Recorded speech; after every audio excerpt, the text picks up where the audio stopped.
Yeah, go. Well, I believe I've been helped the chore of introducing the next bar because it was my idea. Sure idea. So instead of talking about wrestling, we're going to talk about train spotting. so lads, did you see that Intercity 496 the other day? It was extremely Piss good. off and do what you're going to do properly. Oh, spot my gag now. No, it's about when wrestling becomes unbelievable.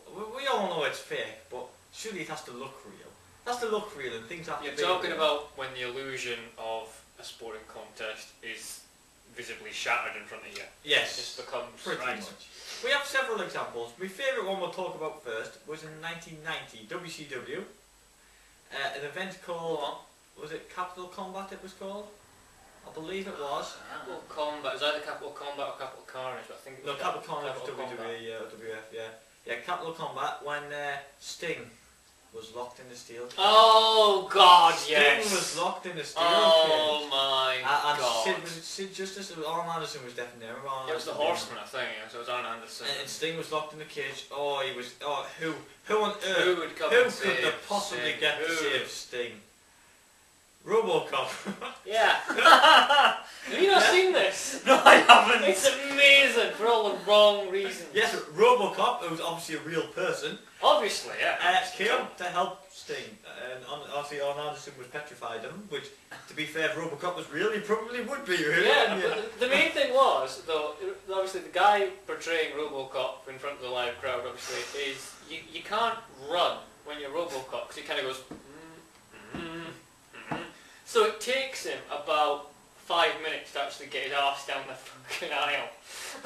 I like the way he turns up the police car as well, it's very thoughtful. Well, it is, yeah. And then when he's No gonna, expense spared. he's gonna rip the door off to save Sting. Oh, it's amazing. But the thing, is that another one where Sting's like shaking the bars? Yeah. He goes in, and it's visibly opening the door anyway when he's shaking like it. cardboard or something, yes. It was like fucking Packy Mashy or something like that. And yes, RoboCop comes along and rips the door off. It's, Rips the door off his handles and then saves, as if Sting's some sort of bizarre damsel in distress or some rubbish like that. Like you said, it's portraying RoboCop as a real person. Yeah. Which It was again some is crazy good. film deal I think they had Because it was going on RoboCop with it. 2 at the Yeah, same it was time. coming out in the cinema or So, something like that. who thought that would be a good idea? That portrays wrestling as fake, sadly. You know. It was a really bad crossover. William Shatner on Raw. I never saw this. You never saw this? I can't remember the details. It's very misty in the back of my mind. It will be on YouTube somewhere. I'll probably check it out sometime. William Shatner had a science fiction show on some channel over in America. I'm talking about 92, 93 here. And it was called Tech War. And he went on Raw to promote Tech War, which must have been on the same channel as what Raw was on at the time. And he basically had this really bizarre promo. I think it was Vince McMahon in the ring with him. I could be wrong, but I think it was Vince. And every sort of third word was Tech War. Oh no, was it not the King? I remember the King and William Shatner doing this. No, wait a minute. Yeah, you might be right. Yeah, I vaguely remember that. Yeah, you know what I mean? That's the one. Yeah. That's the one where, yeah. And it was just like, what the has this got to do with wrestling? And it was just so much, this kind of bad promo thing that just happened, and it was just... Did he not get involved in some kind of bizarre scuffle? I'm sure he hit Lawler, I'm sure he hit At Lawler. some point, which is just, yeah... I'm sure you can find it on YouTube, I'm sure it'll it'll be on crawling YouTube. over YouTube. Well, as soon as you type in William Shatner plus wrestling, it'll probably come up. You want to say? I've never heard of these two. I really want to see that RoboCop one now. Oh, it's amazing. Right. You're on I'm YouTube. When we go do the restaurant, we'll put that on. Yeah. Watch out for the special edition of the Burning Table, where we're actually over in Newcastle. We're over in Newcastle. And we will be trying to get stars to appear on our show. A couple of autographs, stuff like that. But basically we have no chance in hell, but we're going to try our best, so who Although cares? Dave Taylor waved at me. We also had Finley with his shillelagh, who he's petting all the time. And let's not forget The Undertaker. Covering his face. Covering his face like that, looking for sandwiches. Yeah. Anyway, my favourite, when wrestling seems totally unbelievable, I believe it was, is it Survivor Series? SummerSlam 1997. Stone Cold Steve Austin against Owen Hart, where Owen Hart does a brilliant move on him, breaks his neck, and then Austin sort of like lies on the floor for about 4 or 5 minutes, crawling He is around. legitimately crippled. Which Yeah, is he cannot move. I will reiterate that. Yeah. And he then sort of like, you know, Owen Hart tries to do his best by sort of like trying to pep up the crowd and stall. Turns his back to Austin, who sort of like slides between his legs and then pulls him over. And then Owen Hart's left lying on the floor for a good half a minute to a minute, while Austin tries to crawl and pin him. And then the referee does the quickest 3 count known to man. And Owen Hart tries to do this half-assed kick out, and Austin becomes sort of like, you know, wins the match, becomes champion. It's like he's crippled. It's petty. He's crippled, so they possibly should have changed the ending somehow. Yeah, Can't change the ending because he couldn't yeah, walk. but to have him, fly thing, isn't but to have him pinned like it looks so. I know, but it looks. it's not one you can help. But really, it's an it wasn't a convincing. I know the guy couldn't do a convincing pin, but still, it was.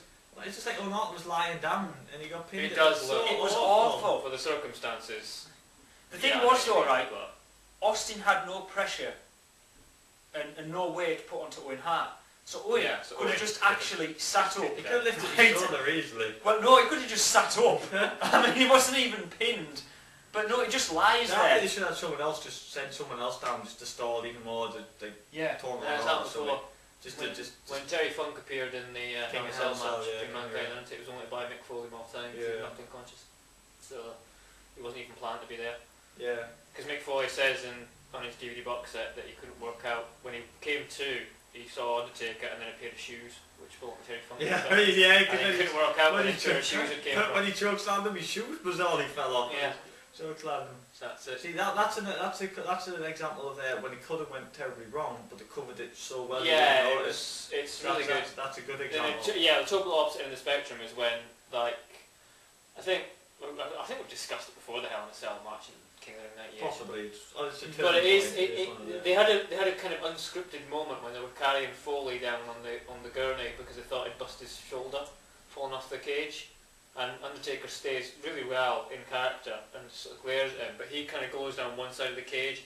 Foley gets up and goes on the other side of the cage. Yeah. And there's that camera moment where they're both looking at each other through the cage on opposite sides of the rings, and it's like fucking game on, and then both start climbing at the top, and it's like that's a really good crowd and absolutely nuts for that. It's a very good match. Really. A polar opposite to what you're talking about. That's sort of one of the times where it was an accident, but it turned out into something that was really good. And again, we can go back to Unforgiven, the latest lame one.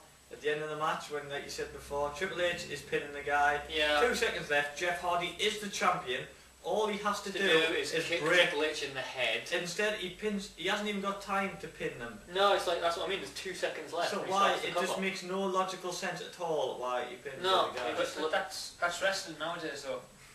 Half of it makes no logical sense. So I think it could be worse. It could be TNA. I'm guessing. Yes, I'm guessing the spot maybe was supposed to be Triple H pins him, and then Jeff Hardy was supposed to pin the guy. Maybe only get 2 count before the time runs out. Me and Johnny wondered if it was supposed to be a double. Double pin. I was thinking. But there's only we're going to do this whole thing of who's the champion, who's the champion. But there's only one ref, and he's clearly next to Triple H, so he has to be counting him. That's the thing. See, you don't see referees going 1, 2, 3.